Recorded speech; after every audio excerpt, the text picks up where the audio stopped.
All right, well, welcome back. For starters, make sure you get page 278 questions up here. We're going to take a look at those tomorrow.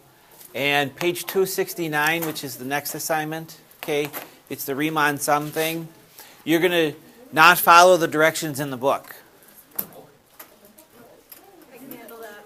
Follow the directions in the assignment guide, okay? So you're basically going to do the left, right, and midpoint Riemann sums for two different functions, okay? So I need you to be able to do that on your own. We're going to check answers against this, but there was a question posed here today. What was this, one of the multiple choice, or one of the problems? It answers a bunch of those. Okay, so apparently this is equal to this. The integral from a to b of f of x plus k dx is equal to k times the integral from a to b of dx plus the integral from a to b of f of x dx. Apparently that's true. Do we have justification for that?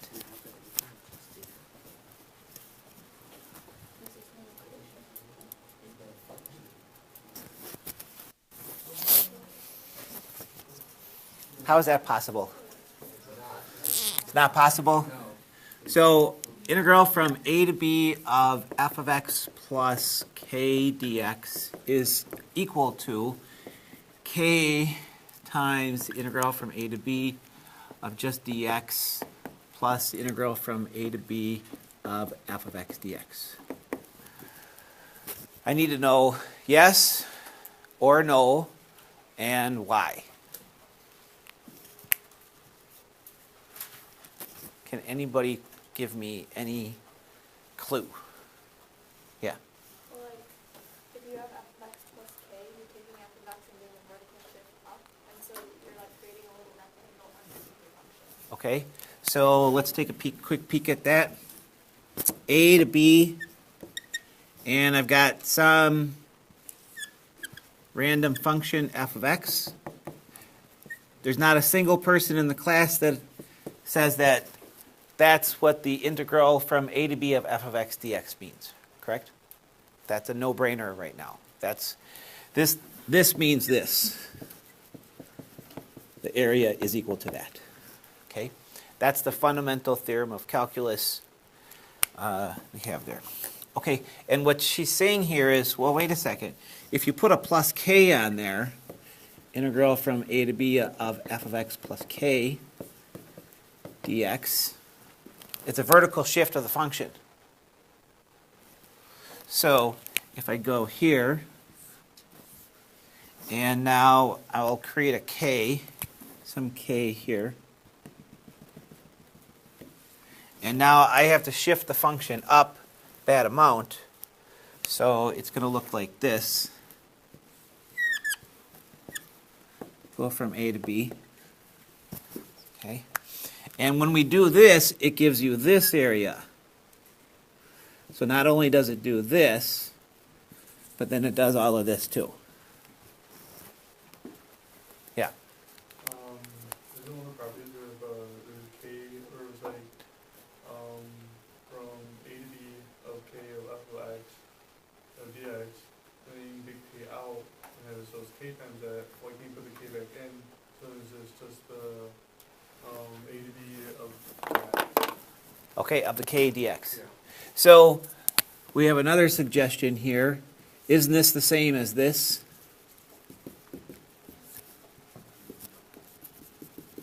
Doesn't the right side also equal this by way of our constant? Okay. And wait a second. Do we have a thing where if I go from a to b of one function plus the integral from a to b of another function, can I add those two up? In other words, can I go the integral from a to b of k plus f of x dx? We actually do it all the time when we say, you know what, the integral of x squared plus x minus 3 dx, that's actually equal to the integral of x squared dx plus the integral of x dx minus the integral of 3 dx. So what we're saying here is this combination is actually equal to any one of these that are equivalent. So it's totally legal. Okay. I want to try one more way here. Let me see if you can follow this. Tell me if I'm doing this right. So if I take this and I use the whole f of b minus f of a thing, this would be, the integral of little f, I can call it big F. Okay, you'll see this in the book sometimes. Okay, so it's big F is the integral of little f plus k minus big F, I should say kx of f of a plus kx.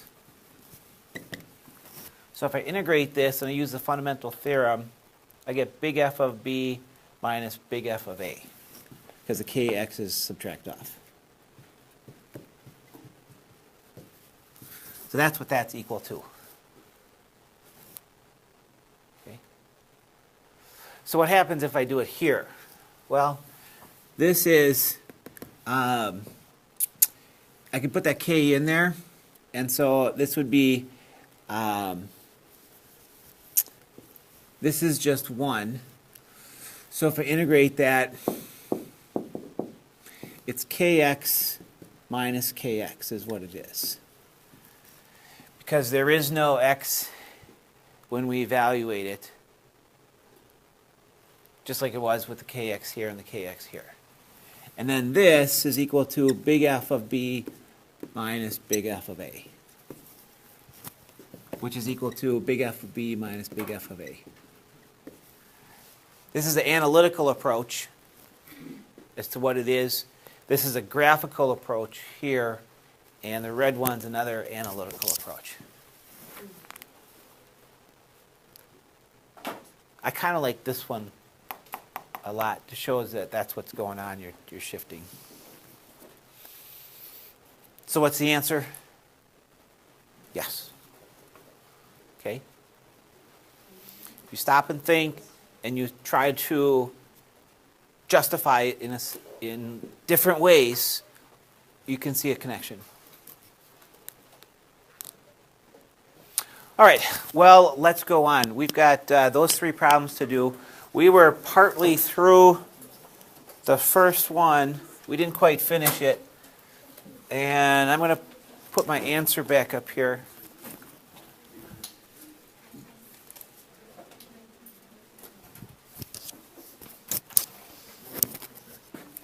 So we're doing a left-hand Riemann sum.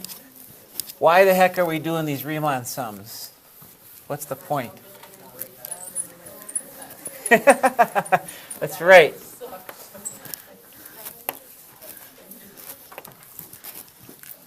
All right. We're trying to show how the calculator actually gets those answers. And if you're going into engineering or anything like this, you've got to know where things come from so you can build your own stuff. Okay, I'm going to do a quick draw of this to catch up with where we were. We went from 0 to 1. And I'm going to do all 3 of them on the same page here. So here's where 2 is. Actually, like I said, I'm going to exaggerate this one. 1, 2, 1, 2. And the function went from here to here. Okay. And then we drew the rectangles. N is 4, which means there's 4 rectangles. So we got those. And then we put the tops on them. And the way we put the tops on them is we use the left side to be the top here. So boom, boom, boom, boom. And I think I did this a sub 1 through a sub 4, right? And then I said the area that we're going to compute is equal to the sum of these 4. And I'm going easy on you with only using 4 rectangles. In your assignment, you have 16, but that's okay. Teasing. Okay. So, here we go. Then I think I remember I said, well, rectangles, that's length times width, plus length times width, plus length times width, plus length times width. And then we said length, this was 1 times a quarter, and then this one was 1 1/4 times a quarter. This was 1 and what? Oh, this, I got that wrong. This one was the 1/16. It was important for me to make the same mistake we did last time. And then this was 1 9/16 times a quarter. So this is where we left off, right? Okay, all right, so let's wrap it up. Remember, our goal is to get 1.21875. Okay, hey, you know what? I'm looking at this, and as mathematicians, we try to look for something like a shortcut, an easier way to do it. You know, mathematics is the study of patterns. I see a 1/4 in every one of those. So what I'm going to do is I'm going to pull out a 1/4. I'm just going to have to add up the things that are left over. So it's 1 plus 1 1/16 plus 1 1/4 plus 1 9/16. See what it did there? Factored out the 1/4 because it was common to all of them. Because they all had the same width. Every one of these was 1/4. Okay. Now we got to add these up. Now, if you're doing this on the test, on the AP test, putting these in can be a little bit tricky. So what I'm going to do is I'm just going to show you, let's do 1 plus, then let's turn this into improper fractions. So 1 1/16, that's 17/16. Then plus 5/4 plus 25/16. See what I'm saying? Okay. Now, just because I want to make sure that we get the right answer right away. Go get the answer to this. You can use your calculator. We could do the whole thing adding the fractions, but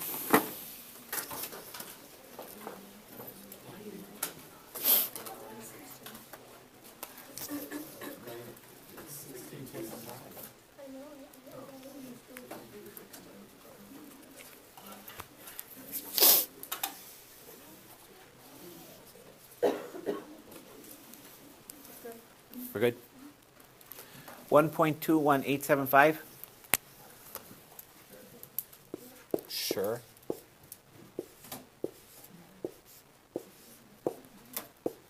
What is that as a fraction, by the way? 39 30 seconds.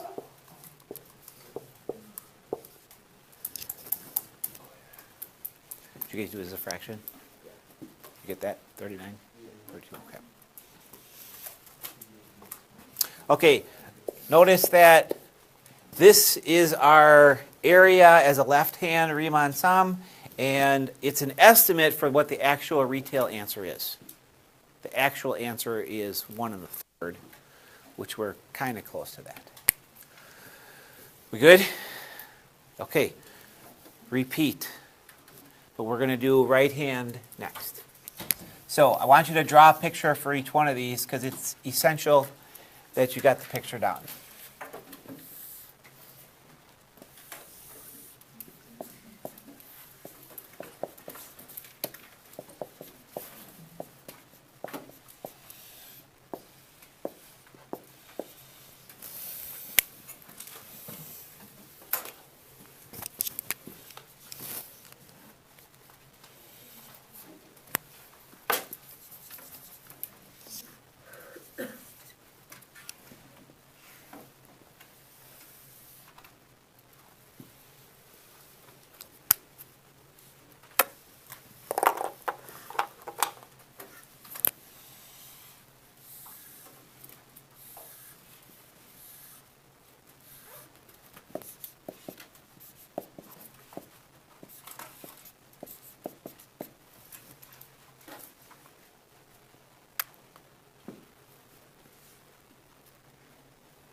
Okay, now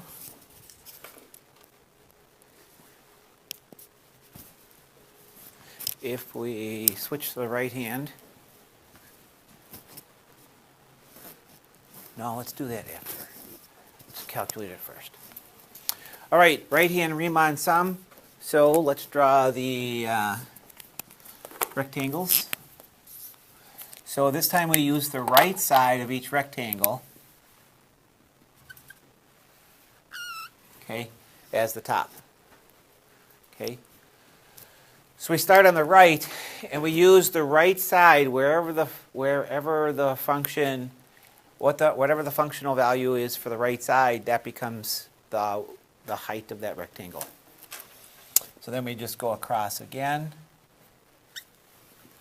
and again,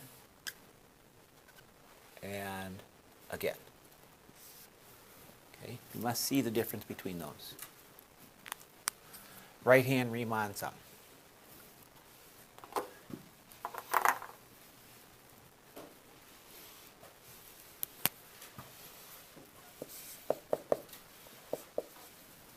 So this time, to calculate the estimate, I'm going to do this a slightly different. Again, it's, we're just adding these up, which is, I think it's important for you to see that that's where this is coming from. We're just calculating the areas of those 4 rectangles and adding them up. But I'm going to write this slightly different this time, okay? Because you'll see different notation on the AP exam, and this is what I want to do. So where's the height of the first rectangle? So A sub 1, this rectangle, what's the height of it?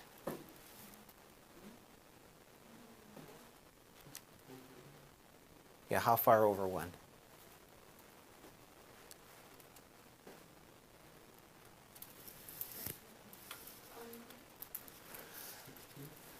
Yeah, we're still using the same function. Y equals x squared plus 1, y equals x squared plus 1. So this is at 1 and 1/16. However, I'm going to write it like this. Watch. F of 1/4 times 1/4. F of 1/4 times 1/4. The reason why I'm showing you this notation is because the height of the rectangle actually comes from the functional value. You know what I'm saying? You plug in a 4th, boom, you get the height of it, and that's the height of the rectangle. Okay, what's the height of the second rectangle? What does it come from? F of a half. So it's F of 1/2, and then the width is again 1/4. This is the length times the width. But I'm just writing it using the functional notation, then we'll replace it. Then the next one is F of 3/4 times 1/4. And where does the last one come from? F of 1. So it's F of 1 times 1/4. Okay. Now, again, let's take out the 1/4 and look at what's left over. Okay.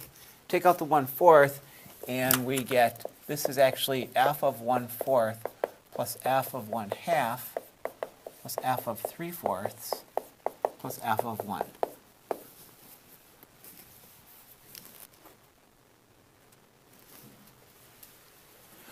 Where these 4 numbers are actually the heights determined by the x-coordinates. If you're a programmer, this is the secret to the loop that calculates the total. Because you're using the function repeatedly with an increment of 1/4. Okay, so now we can replace these. F of 1/4, I'm just going to use the abbreviated ones over here. This was 17/16. F of 1/2, that was 5/4. 3/4 was 25/16. And the new one, which we don't have, what's F of 1? 2. Very good.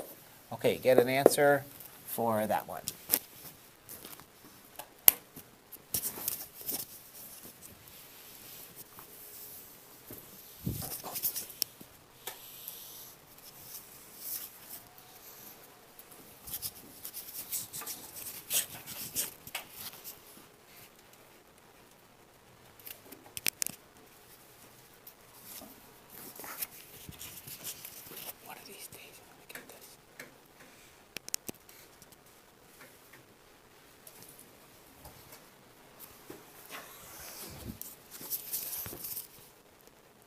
figure this out. There we go. All right, so I'm going to switch my little handy-dandy thing. This is wolfram.com, by the way. It's got a lot of cool stuff. Right-hand Riemann Sum. Do we agree? 1.46875.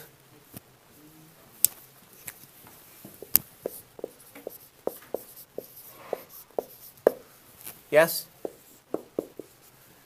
Is that what you got? Okay, cool. All right, so that's that. All right, let's do the midpoint now.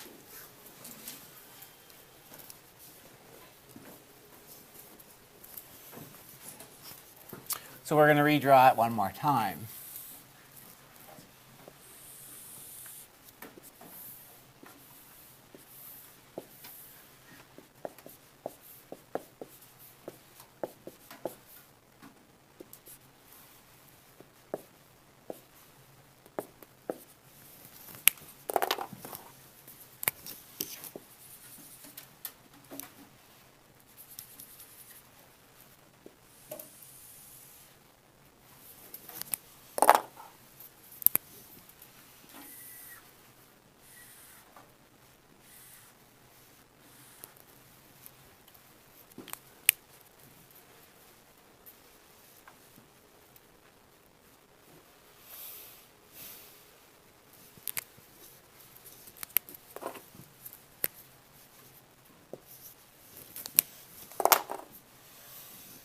Okay, still got our 4 rectangles. Okay. However, we're now going to use the midpoint between each of the vertical bars that represent the rectangle, and we're going to go from the middle, and we're going to use that functional value for the height. So that means put a notch in the middle for every one of these. And I'm going to actually erase my things here so we can see that. Okay. Now, if you can imagine, I'm going to go straight up from there. I'm going to put a dot. Straight up from each of those. And then now you draw your vertical line. That's the top of your rectangle.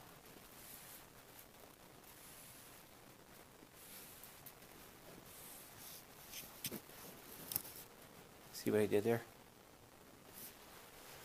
So then you can finish them all off.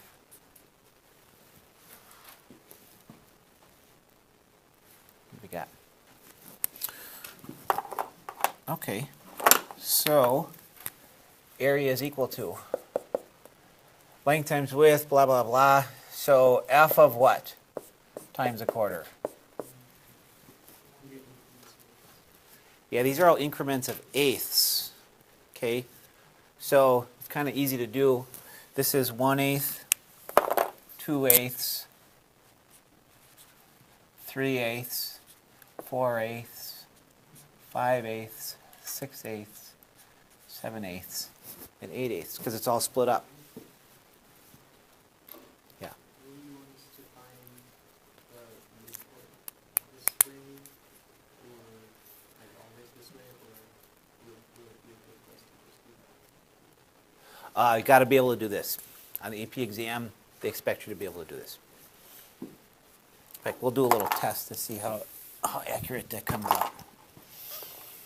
Okay, so the 4 rectangles come from those. So now you can see we're using 1/8 as the x value to put into the function. That tells you how tall this one is. Then multiplying by a quarter, which is the width. Then we add up all 4. So the second one is f of 3/8 times a quarter. Then f of 5/8 times a quarter. And then f of 7/8.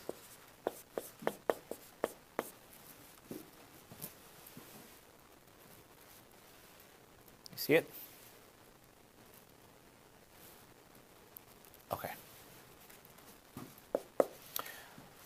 All right, let's do it. 1/8, plug it into the function. What do we get?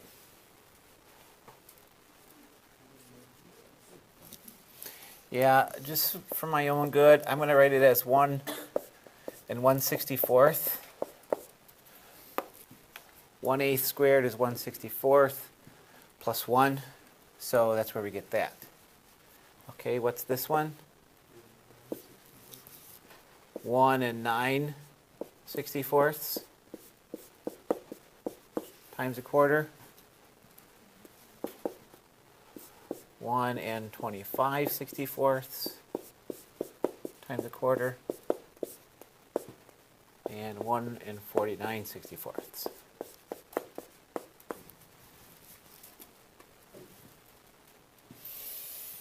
All right, do the conversions, add them up, get it. I'm just going to rewrite those 60, and I'm going to take out the fourth as well.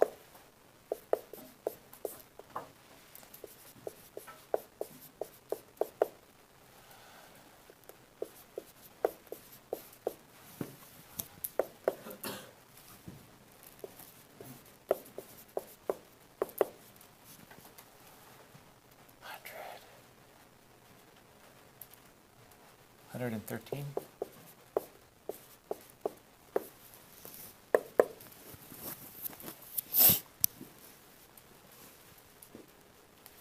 You'll have to do basic math on the AP test, but it's not an arithmetic test, so they won't have you do something this complicated on the AP exam without a calculator, just because it's pointless to test that.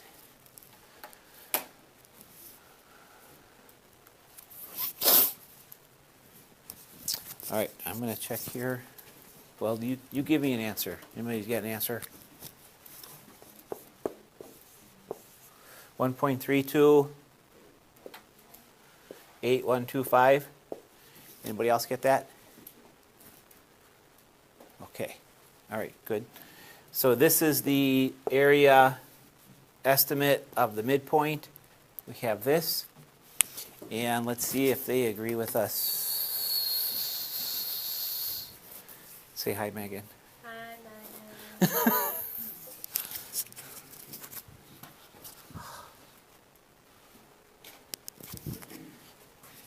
I try to do it on the fly.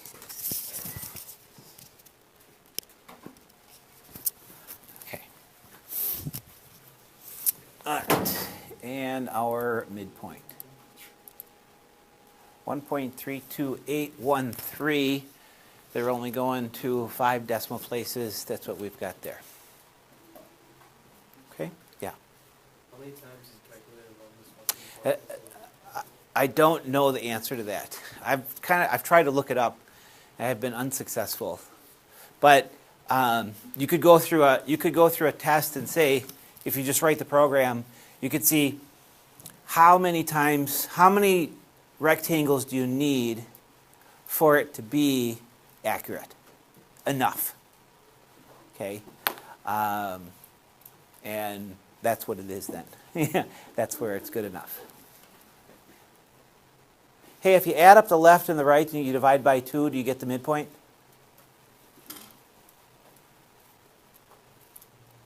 No? You did it already? And you didn't get it?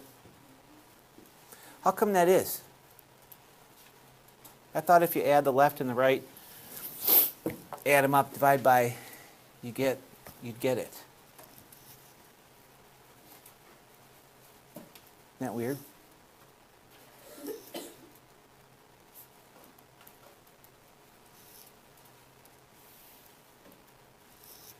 I wonder if there's any circumstances where it'll actually work.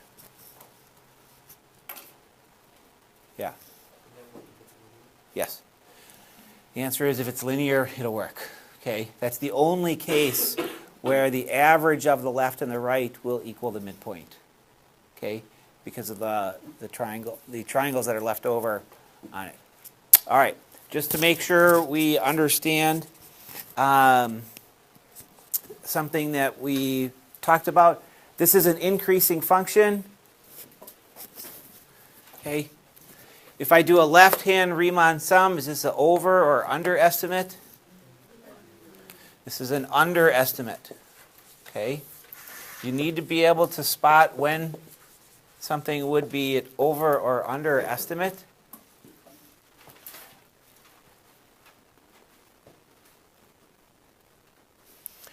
Right hand function's increasing.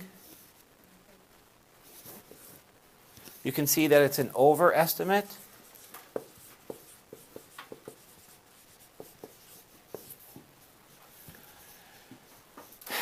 And then finally, the midpoint. Now this one's an under estimate of the actual answer because we know it's 1.3 repeating. But I wonder if there's anything else that has to do with it. Determines it. Okay, if you think about concavity, does the concavity matter on a left or right or midpoint?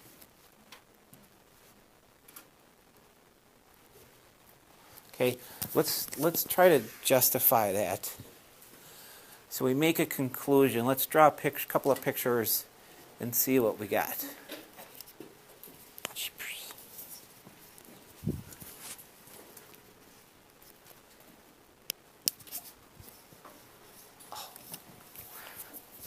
Okay, so let's just validate this.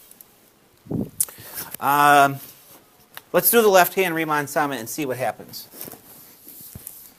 So this is a left hand, and I got one that's it's increasing and concave up. So that's the one that we just did, right here. Okay. Left hand, we showed that it's underestimate. It does this thing. Okay. But what if it was increasing and concave down? Does that matter?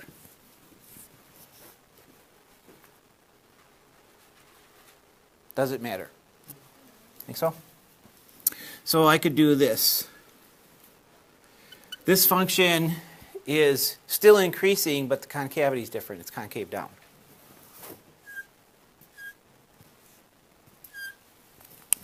Okay, left hand, boom, boom, boom, boom. Underestimate? Yes. Okay. So does the concavity matter on this part of it? No. This is under, and this is under. Now maybe that was just a fluke. Okay. So let's consider our right and see what happens. So increasing, concave up, increasing, concave down.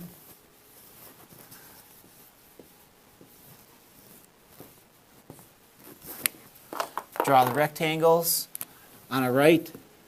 Boom, boom, boom, boom. Here, here, here, here. You see it? On a right hand, if you're increasing, it's always going to be an overestimate, regardless of the concavity. Okay. And then we know that if we go to decreasing, then everything swaps. Okay. Increasing, if the function is decreasing, then it's going to be an overestimate. The left hand is. Decreasing, it's going to be an over. You just flip-flop. Okay. All right. Take out your assignment guide.